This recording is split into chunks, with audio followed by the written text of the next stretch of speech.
तो जय हिंद साथियों, मैं रतनलाल आपका फौजी भाई एक बार फिर एक और नोटिफिकेशन को लेकर उपस्थित हुआ हूं, जिसमें आज हम चर्चा करने वाले हैं नॉर्थ वेस्ट रेलवे की तरफ से रेलवे रिक्रूटमेंट सेल जयपुर की अप्रेंटिस की भर्ती आई है। उसके बारे में डिटेल से चर्चा करेंगे कि आखिर है क्या चीज, एक जॉब है या फिर कोर्स है, और इसको करने के क्या क्या बेनिफिट्स हैं, और क्या इसका ड्यूरेशन होने वाला है, इसका भर्ती प्रोसेस क्या है, इस सभी के बारे में डिटेल से चर्चा करेंगे। सबसे पहले इस वीडियो को आप आगे बाद में देखना। सबसे पहले यह है कि इसके बारे में जो बेनिफिट्स होने वाले हैं उस पर जरूर कंसंट्रेट कर लेना, क्योंकि जो बच्चा मात्र 10वीं पास है विद ITI क्वालिफाई है उसके लिए बहुत बेहतरीन होने वाला है, क्योंकि इसमें कोई एग्जाम नहीं, डायरेक्ट सिलेक्शन प्रोसेस है आपके मार्कशीट के अकॉर्डिंग। और बात करें इसके बेनिफिट की तो अभी हम आगे पॉइंट में चर्चा करेंगे, तो वीडियो को अंत तक जरूर देखें ताकि इसके पूरे बेनिफिट मिल सके। तो वीडियो को शुरू करने से पहले आप सभी विद्यार्थियों से अनुरोध है, अगर चैनल पर पहली बार है तो सब्सक्राइब कर लें और अपने साथी भाइयों को शेयर करें और लाइक करना बिल्कुल ना भूलें, ताकि आपको बगैर देरी के सभी जो भर्ती अपडेट्स हो टाइम टू टाइम मिलती रहे। तो अब हम सीधे पॉइंट पर बात करते हैं। सबसे पहले नोटिफिकेशन की, तो नोटिफिकेशन की मैंने फर्स्ट टाइम ही बताया कि ऑलरेडी इसका नोटिफिकेशन आउट हो चुका है। अब बात करते हैं साधारण परिचय की। तो साधारण परिचय में सबसे पहले मैं बात करूं अप्रेंटिस पोस्ट, जो पोस्ट है टोटल आपका होने वाला है 1646। ये है किस तरफ से कि ये नॉर्दर्न वेस्टर्न रेलवे की तरफ से है, यानी कि एक जयपुर जोन में से है। अब बात करते हैं कि जॉब की, जैसे कि ये जॉब नहीं एक तरीका का कोर्स है। मैंने शुरू में ही बताया कि ये डाउट्स क्लियर करेंगे कि आखिर ये जॉब है कि कोर्स है। ये जो एक कोर्स है, लेकिन इसका जो रिक्रूटमेंट किस लिए बताया गया कि रिक्रूटमेंट एज आप नोटिफिकेशन में देख पा रहे हो, क्योंकि एक सिलेक्शन जो प्रोसेस है इसका एज एक प्रॉपर जॉब की तरह ही है, इसलिए एक रिक्रूटमेंट है कि इसका जो वर्ड यूज किया हुआ है। तो उम्मीद करता हूं आप समझ गए होंगे कि ये कोर्स है और मात्र 1 वर्ष का कोर्स है।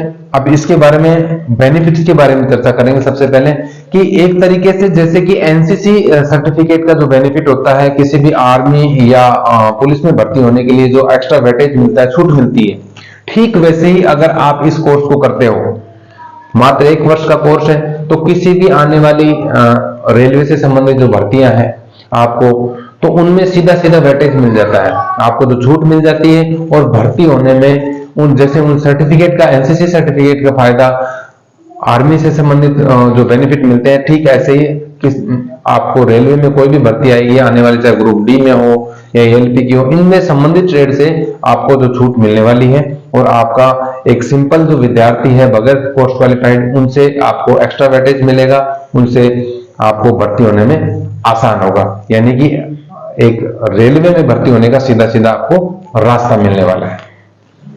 तो इससे आपको बेनिफिट्स मिल गए, समझ गए होंगे कि इसका करने में बेनिफिट क्या है। आपका रही बात 1 वर्ष की, तो आपका जो 1 वर्ष एडमिशन लेने से और खत्म होने तक पता ही नहीं लगता कि कब कोर्स खत्म हो गया। इसके बारे में आपको डीपली नॉलेज होता है 1 साल का जब कोर्स करते हो, और साथ ही में आप अदर रिलेटेड कोई कंपनी में भी जॉब मिलती है तो भी अगर आप इस कोर्स क्वालिफाइड हो तो इस सर्टिफिकेट का बहुत बेनिफिट मिल जाता है। अब बात करते हैं इसका प्रोसेस का, कि आपका सिंपल मात्र 10th पास मांगा है, लेकिन आपका 50% न्यूनतम अंक के साथ में, और आपका संबंधित जो ट्रेड है, जिस ट्रेड को आप सेलेक्ट करते हो उससे संबंधित आपको ITI कोर्स क्वालिफाइड होना चाहिए, यानी कि ITI सर्टिफिकेट आपके पास अवेलेबल होना चाहिए। इसमें कोई आपका एग्जाम नहीं है, आपका जो 10th का जो मार्कशीट है प्लस आपका जो ITI जो मार्क्स हैं उन टोटल उसके वेटेज के हिसाब से फाइनलाइज किया जाएगा कि आपका नंबर इसमें पड़ेगा कि नहीं, यानी कि कोई एग्जाम नहीं है, आपके मार्कशीट के आधार पर आपको फाइनल सिलेक्शन दिया जाएगा। बात करते हैं इसका एप्लीकेशन की, आपको मात्र किसी भी एक डिवीजन या यूनिट से सेलेक्ट करना है कि अलग अलग या सब 2 से या 1 से अधिक में नहीं करके, मात्र आपको किसी भी एक डिवीजन में सिलेक्शन करना है, जो आपको स्क्रीन पे भी नजर आ रहा होगा। तो जो आपको सुटेबल है, जो आपके नजदीक है, उसको सेलेक्ट करो ताकि आपको वहां से भर्ती हो सके और आप वहां से कोर्स कर सको। अब बात करते हैं वैकेंसी डिटेल्स की, कि आपका अलग अलग जो यूनिट वाइज जोन वाइज जो आपका स्क्रीन पर नजर आ रहा होगा, आप इसके बारे में डिटेल से देख सकते हैं कि आपको कहां से फॉर्म अप्लाई करने में बेनिफिट है। ये आपका खुद का चॉइस है।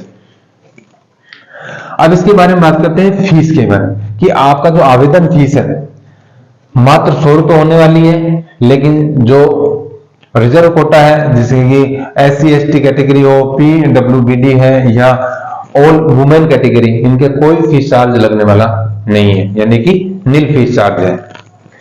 बात करते हैं एज की, तो आपका जो न्यूनतम एज है 15 वर्ष है और अधिकतम आपका 24 वर्ष होने वाला है एज ऑन 10 फरवरी 2024 को, यानी कि इस 10 फरवरी 2024 को आपका ये डेट काउंट किया जाएगा कि 15 से 24 के अंदर होना चाहिए। बाकी रही आपके छूट की, एज रिलैक्सेशन की, तो जो SC ST कैटेगरी जैसे 5 वर्ष है छूट और OBC कैटेगरी 3 वर्ष छूट है, इस टाइप से आपका जो ऑथराइज है वो आपको स्क्रीन पर नजर आ रहा होगा, उनको मैक्सिमम एज में छूट लागू है।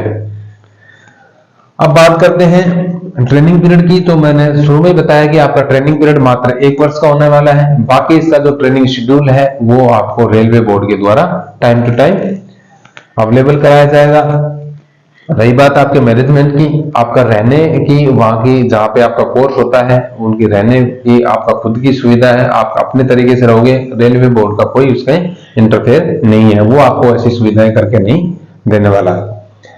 अब बात करते हैं आपका इंपॉर्टेंट डेट की, कि जो आपका आवेदन है वो इसी 10 जनवरी 2024 से ऑलरेडी स्टार्ट हो गया है, यानी कि आज की डेट से आपका फॉर्म अप्लाई होना शुरू हो गए हैं और अंतिम डेट होने वाला है 10 फरवरी 2024। तो आपके पास सफिशिएंट 1 महीना है। फिर रिपीट करता हूं, जो विद्यार्थी अगर 10वीं पास है विद ITI क्वालिफाइड है और रेलवे में से संबंधित अगर भर्ती होना चाहते हैं तो सिंपल सा एक सीधा सीधा रास्ता है, जरूर फॉर्म भरें, बगैर एग्जाम के ये भर्ती है और अगर आप इस कोर्स को करते हो तो आपको बेनिफिट होने वाला है। तो उम्मीद करता हूं आप सभी लोगों को समझ में आया होगा। तो आज के लिए इतना ही, फिर मिलते हैं ऐसे इंपॉर्टेंट टॉपिक को लेकर, नई भर्ती अपडेट्स को लेकर, नए फिजिकल अपडेट्स को लेकर। तब तक के लिए जय हिंद, जय भारत।